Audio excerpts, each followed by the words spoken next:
Culture Média. Philippe Vandel. Vous êtes toujours dans Culture Média en compagnie de l'actrice Julie Depardieu. Vous pourrez la voir mercredi sur France 2 dans Disparition inquiétante.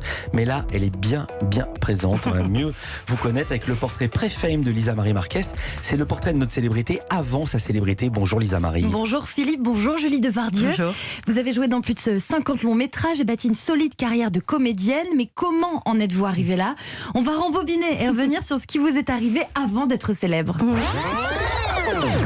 Julie Depardieu, vous êtes née à Paris et vous avez grandi à Bougival dans les Yvelines. Oui.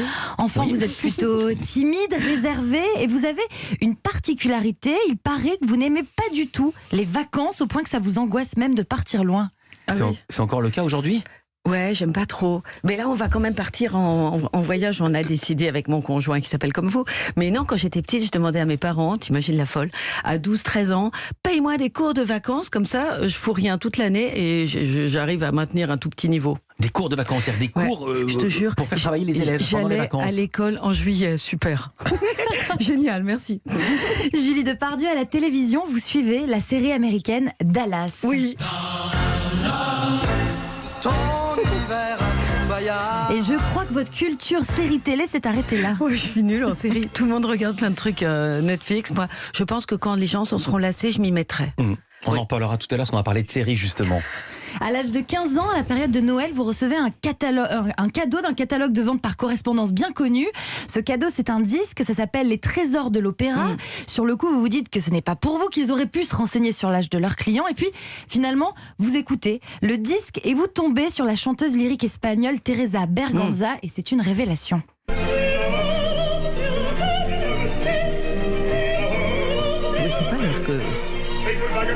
Ah bah si, c'est Don Giovanni. J'adore. Vous disiez les bras, on croit. Ouais, c'était un choc, une révélation, un choc esthétique, quelque chose. Alors que je l'écoutais vraiment pour embêter ma mère, qui me disait depuis 15-14 fois, mets la table, Julie, c'est Noël, machin, il faut que ça soit beau, il faut que je mette les décorations. Et moi, je disais, j'en ai marre. Merde, j'avais 15 ans. Et du coup, je mets le disque précipitamment pour échapper à cette mise de table ou du moins la retarder. Et j'ai eu un choc. Mais un truc, ma vie a changé. Avec Teresa et avec qui était Don Giovanni, je me souviens même plus. Mais c'est ce fameux air, l'Arciderem la mano. Et vous l'avez toujours, le disque de la Redoute ? Non, parce que vous savez comment, qu'est-ce qu'on fait des disques ? Ça, je vous le demande, ça va être un autre chapitre. Qu'est-ce qu'on fait des disques ? On les range, on les donne ou on les perd ? Ouais. Et vous avez fait quoi ? Vous l'avez perdu ? Mais non, j'ai encore des murs, mais je sais pas quoi faire. Ado, vous vous rêvez un temps maquilleuse, peut-être dans le cinéma où vous vous exercez un peu. Mais ce que vous vous dites surtout, je crois, c'est qu'il ne faut surtout pas devenir actrice ou acteur pour être heureux, c'est vrai ? Bah oui, je me disais de toute façon la place est prise. Si je fais un peu d'orgueil, je vais changer de métier. Enfin, je vais même pas faire ça, puisque je sais quand même qu'on peut être écrasé par le métier de ses parents Et c'est vrai que je voulais pas du tout faire ça. Je me suis dit de toute façon, je suis pas comme eux. J'étais hyper timide, j'osais pas parler, voilà. Donc tout ça s'est passé. On ne sait pas. Je ne sais pas si c'est un hasard, mais ça s'est passé quand même. Mais ce n'était pas ma vocation. C'était pas la chose que je m'étais autorisée en tout cas. Julie Depardieu, vous faites un détour par des études de philosophie. Vous optez pour un double cursus, philo-art du spectacle. Et puis un jour, José Dayan vous donne un petit rôle durant 3 jours. Et alors que vous pensez avoir un peu peur de tout, vous découvrez que le jeu, le fait de ne pas être vous, ça vous libère. Entre le mot action et coupé, vous pouvez oublier toutes vos préoccupations et plonger dans un personnage. Et ça change tout pour votre avenir. Ouais, et en plus, ma première phrase avec José, que je connaissais grâce à sa femme, en fait, vous allez savoir pourquoi je me suis pris de passion pour la femme de Dayan qui s'appelle Nicole. Et en fait, à un moment, José me dit, oh là là, j'ai une actrice qui m'a planté, tu veux pas le faire, toi ? Je dis non, mais je te jure, prends quelqu'un d'autre, puisque franchement, c'est pas les désirs qui manquent. Beaucoup de gens veulent être actrices. Allez, fais-le, c'est un petit rôle, machin.